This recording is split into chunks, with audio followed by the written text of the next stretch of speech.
Hello my dear students, आज के इस लेक्चर में डिस्कस करने जा रहे हैं वाटलेस करंट। ये टॉपिक अल्टरनेटिंग करंट की है, अल्टरनेटिंग सर्किट की है। तो यदि आप चैनल पे पहली बार हैं तो चैनल को सब्सक्राइब कर लें और इस सेशन को एक प्यारा सा लाइक कर दें। चलते हैं टॉपिक की ओर, वाटलेस की ओर। वाटलेस दैट मीन्स सेकेंड नेम इसका है रिएक्टिव। वाटलेस करंट बोलिए या तो रिएक्टिव करंट बोलिए। देखिए होता क्या है कि अल्टरनेटिंग सर्किट लेते हैं और अल्टरनेटिंग करंट फ्लो करवाते हैं। और उस सर्किट में क्या होती है, करंट पास होती है तो पावर स्पेंट नहीं होता है, पावर कंज्यूम्ड नहीं होता है। यानी सीधा सीधी बोले कि करंट जब पास होती है तो करंट का अपोज होता है लेकिन हीट एनर्जी वहां डेवलप नहीं करता है। तो वैसे करंट को वहां पर क्या बोलते हैं, वाटलेस करंट बोलते हैं। देखिए तो यही टॉपिक होता है यहां पे, वाटलेस करंट। देखिए when the average power spent in passing electric current in an electric circuit is zero, यानी पावर जो स्पेंट होनी चाहिए, कंज्यूम्ड होनी चाहिए, वो जीरो होनी चाहिए। कब? जब अल्टरनेटिंग करंट को फ्लो करवाएंगे तो then that electric current is called wattless current. और ये क्या है? वाटलेस करंट है। तो देखिए क्या होता है वाटलेस, इसके बारे में अभी ग्राफ से दिखाते हैं। सपोज कीजिए कि अल्टरनेटिंग जो वोल्टेज है और अल्टरनेटिंग करंट है, दोनों के बिटवीन फेज डिफरेंस फाई का है। या तो करंट लीड करेगा या तो लैग करेगा, कोई एक करवाना है, और फाई फेज डिफरेंस होनी चाहिए। तो देखिए यहां पे सपोज कीजिए ये हो गया वोल्टेज, इसको ई से भी रिप्रेजेंट करते हैं और भी से भी करते हैं, और इसके साथ ये करंट है, कितना पे है? 5 फेज डिफरेंस पे है। और ये क्या कर रहा है? करंट लैग कर रहा है, वोल्टेज क्या कर रहा है? लीड कर रहा है। अब देखिए ये जो करंट है इसकी दो कंपोनेंट ब्रेक करेंगे।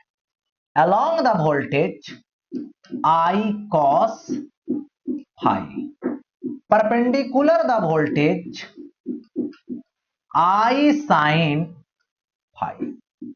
हो गया ऐसा?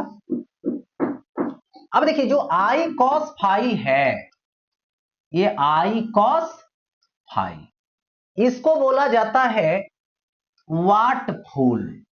जो वोल्टेज के अलोंग हो वाट फूल और एक्टिव करंट के नेम से जाना जाता है।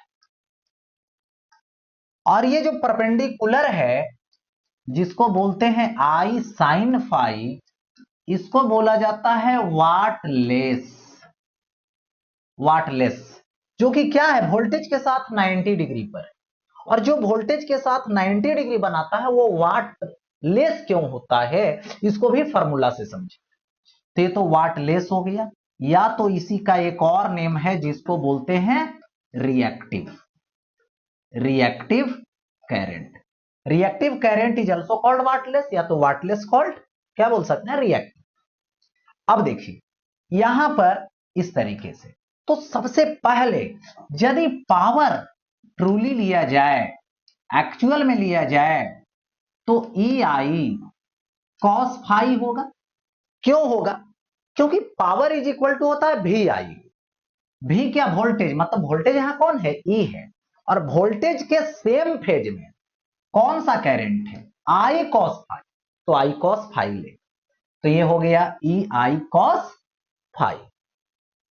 अब देखो इसका एवरेज निकालूंगा तो P जो ट्रू होगी, जो P ट्रू होगी, इसका एवरेज लूंगा तो ये हो जाएगा ई आर एम एस, जिसको भी आर एम एस बोल सकते हैं, वोल्टेज का आर एम एस वैल्यू, और I R M S into cos phi ले लेता हूं, और ये हो जाएगा P R M S into cos phi.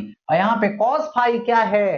तो पावर फैक्टर है। और यही फाई क्या हो जाएगा? 90 डिग्री जब हो जाएगा, यानी वोल्टेज और करंट 90 डिग्री पे चला जाएगा, तो एवरेज जो होगी वो क्या आता है?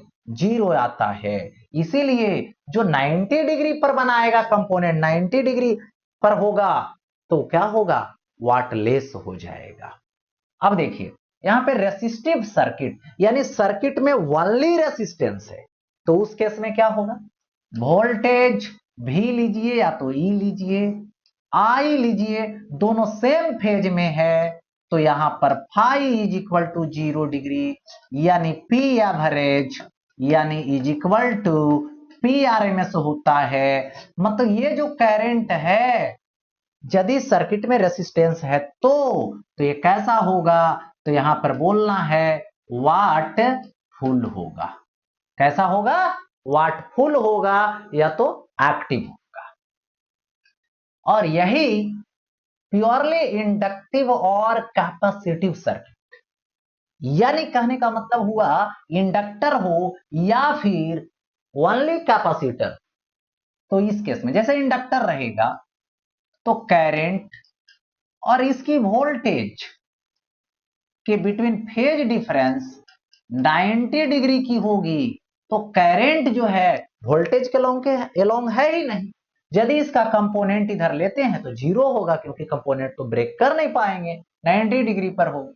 तो इस केस में क्या है, वोल्टेज और करंट तो 90 डिग्री पर है, तो इस केस में P एवरेज निकालोगे तो 0 होगा, cos फाई 90 डिग्री 0। तो ये जो करंट है ये कैसा है, तो बोलना है वाटलेस है या तो रिएक्टिव है। और यही कैपेसिटर जब होगी तो इसमें करंट इधर होगी और वोल्टेज इधर होगा। इसमें वोल्टेज लीड करता है और इसमें वोल्टेज लैग करता है। इसको L से रिप्रेजेंट कर देता हूं, इसको C से रिप्रेजेंट कर देता हूं, कैपेसिटर वाला। तो यहां भी फाई कितना हो गया, 90 डिग्री हो गया, तो P एवरेज यहां भी क्या आएगा, 0 आएगा। दैट मीन्स ये जो करंट आने वाला है वो कैसा है, तो बोलना है वाटलेस है, दैट मीन्स रिएक्टिव है। ओके, तो इस तरीके से वाटलेस करंट और वाटफुल करंट होता है।